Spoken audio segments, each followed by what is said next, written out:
கிரிக்கெட்டில் பல வெற்றிகளை முன்னோக்கி எடுத்து வைத்த கேப்டனில் சிறந்த கேப்டன் என்று பாராட்டப்படும் அளவில் இன்னைக்கு நமக்கு மகேந்திர சிங் தோனியின் பிறந்தநாள் கொண்டாடப்படுகிறது. இந்த பிறந்தநாள் கொண்டாட்டத்தை பத்தி தான் நம்ம இந்த வீடியோவில் பார்க்கலாம். வாங்க வீடியோவில் பார்க்கலாம். அனைவருக்கும் வணக்கம். மகேந்திர சிங் தோனியை பொறுத்த வரைக்கும் ஒரு ஷார்ப்பான ஒரு கேரக்டர். எந்த கிரிக்கெட் மேட்சா இருந்தாலும் கொஞ்சம் கூல் தோனின்னு சொல்லுவாங்க. அந்த அளவுக்கு அவர் ரொம்ப ஹேர்ஃபுல்லா கொண்டு போக வேண்டிய மேட்சுகளை எல்லாம் கொஞ்சம் ஒரு டென்ஷன் இல்லாத அளவிற்கு, பேட்ஸ்மேன்களுக்கு அழுத்தம் கொடுக்காத அளவிற்கு ஒரு விளையாட்டை விளையாடக்கூடியவர் தான் மகேந்திர சிங் தோனி.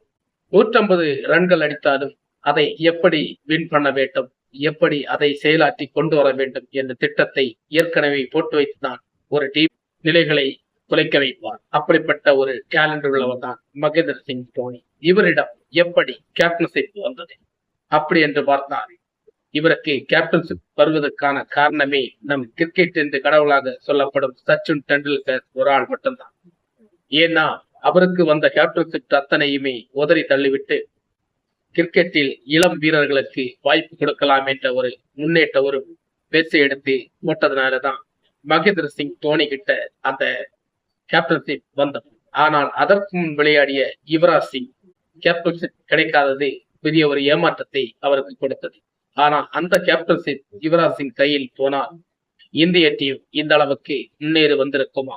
இல்லை, கண்டிப்பாக இல்லை. எதென்றால் யுவராஜ் சிங்கை பொறுத்த வரைக்கும் ஃப்ரெஷரா விளையாடக்கூடியவர், ஆவேசம் காட்டக்கூடியவர். அப்பேற்பட்ட ஆட்களுக்கு கேப்டன்ஷிப் இருக்கிற வரைக்கும் களத்தில் சரியான ரன்களை அடிக்க முடியாது என்ற ஒரு தீர்மானம் இருக்கிறது. அதை ஐசிசி கணக்கில் கொண்டுதான் கேப்டன்ஷிப்பை மகேந்திர சிங் தோனிக்கு அதை கொடுக்க. தோனியை பொறுத்த வரைக்கும் இந்த மேட்ச்ல எந்த மேட்சா இருந்தாலும் ரொம்ப கூலா விளையாடக்கூடியவர் தான். ஆனால் மேட்ச் வின்னர்கள் இவர்கள் மட்டும்தான் இருக்க முடியும்.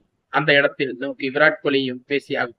இன்னைக்கு மகேந்திர சிங் தோனியின் பிறந்த நாளாக இருக்கிறதுனால அவருடைய புகழ் மட்டும்தான் நமக்கு இதுல பேச முடியும். அதனால் தோனியை பத்தி தான் நம்ம இந்த வீடியோ பேசிக்கணும். தோனி ஃபர்ஸ்ட்ல டெஸ்ட்ல தான் அறிமுகமானார். அந்த டெஸ்ட் அறிமுகமான முதல் மேட்சை அவரு டக் அவுட்.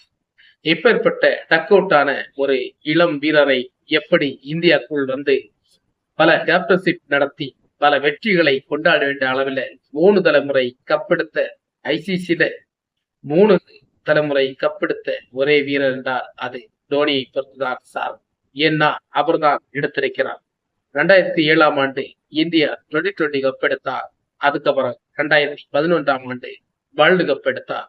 அதுக்கப்புறம் சாம்பியன் டிராபி 2013 ஆண்டு எடுத்தார். இப்படி வேர்ல்டு கப்புகள் எடுத்த இந்திய வீரர் என்றால் அது மகேந்திர சிங் தோனி மட்டும்தான் இருக்க முடியும். அவர் ஒருவர் தான். அதனால்தான் தோனி தலை என்று கொண்டாடுகிறார். தமிழ்நாட்டில் ஒரு தலை இருக்கிறார், அது நமக்கு எல்லோருக்கும் தெரியும். கல்கத்தாவில் சென்றால் இல்லது கிரிக்கெட்டில் யார் தலை என்று சொன்னால் நமக்கு தோனியை சொல்வார்கள். அந்த அளவுக்கு அவர் பேர் போனவர். ஆனால் சச்சின் கிரிக்கெட்டில் கடவுள் என்று சொல்லப்படுகிறார்கள். ஆனால் கிரிக்கெட் தலை என்று சச்சினை சொல்ல யாரும் வாய் வரவில்லை.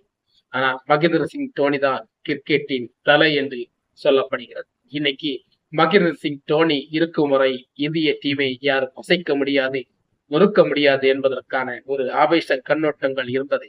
ஆனால் இடையூறமாக அவருக்கு சில மேட்சுகளை சறுக்கியதனால் அவருடைய கேப்டன் பதவி பறிபோகல. இவரை விட்டு கொடுத்து நமக்கு நம்மளுடைய நேரம் முடிந்து விட்டது என்று நினைத்துதான் அதை கோலியிடம் ஒப்படைக்க துணிந்தார்.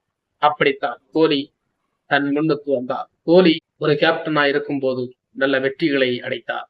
ஆனால் அவரை பொறுத்தவரைக்கும் களத்தில் ஒரு வெறித்தனமான ஒரு வீரர் இருந்தாலும் கோலியின் சாதனைகளை நமக்கு எந்தமில்லாத அளவுக்கு இருக்கிறது.